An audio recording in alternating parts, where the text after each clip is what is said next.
It's June and all of this news is coming out that the housing market is slipping.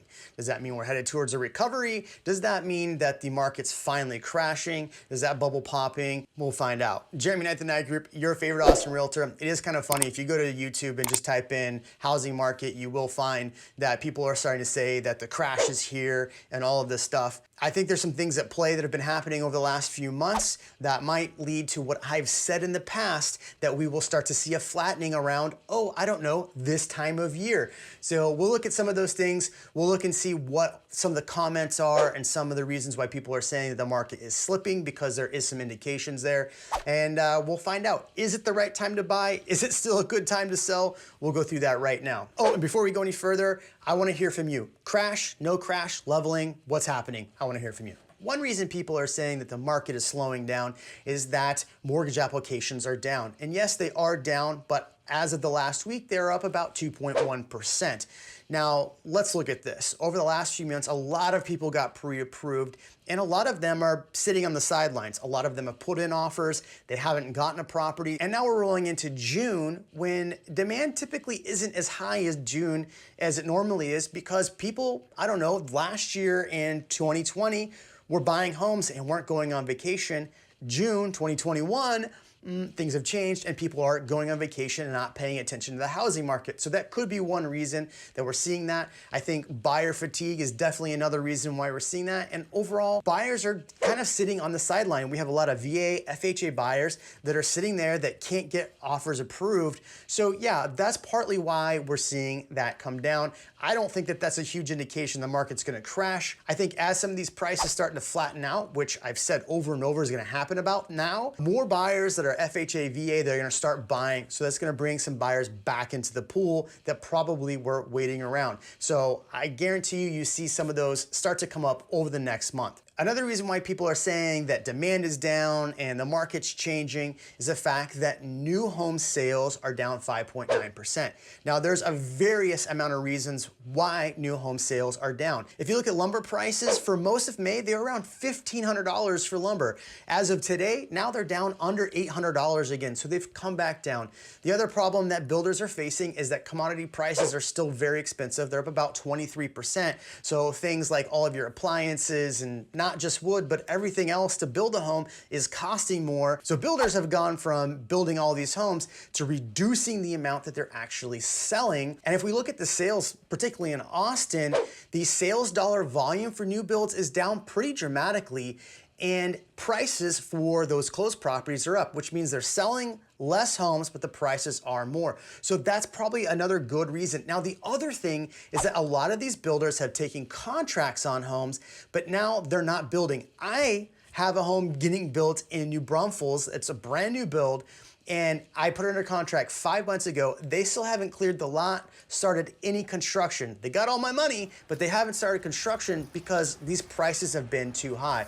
So now that lumber prices are coming down, we might see more sales, which would be good for everybody. And if we go back to the last crash, if you look at Austin specifically, the reason why we were able to recover so quickly is that new homes were far behind what they needed to be. So we had a quicker recovery. So if this is the crash, well, the fact that new homes are still really far behind in the Austin area just shows you that we probably aren't going to see that far of a crash. Another reason why people are saying that the market is about to crash or that it's slowing is the fact that there is more inventory.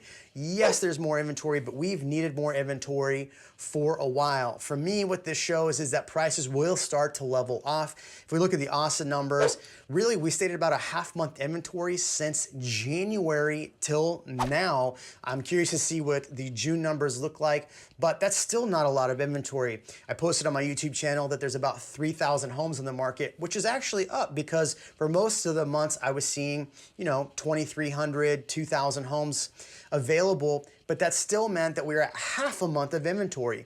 So I think this will help. It will start to level off what we're seeing, and that's not a bad thing because there are a lot of VA, FHA buyers and people that have been waiting in the wings to come back into the market, and we will start to see those pick up. Another reason why people are starting to panic is that prices are at an all-time high. If we look at this article by Redfin, it shows that prices are up 23% over 2020. If you look at Austin, I showed that, depending on how you broke it up, it was either 48% year over year, 20%, 35%. It just depends on how you're looking at it and what areas. But prices are significantly higher. So buyers are seeing a little bit of buyer fatigue. So prices have exceeded really what buyers are really wanting to pay. So as sellers, what that means is you can't really overprice your property right now. I know a lot of sellers are thinking, okay, well, I should not sell now. Well, you still should sell if you're thinking about selling, because the reality is you're definitely going to be 50, depending on how you look at it, 30 to 50% higher than selling in 2020. So prices are flattening out, which is great. And this is something I've been talking about.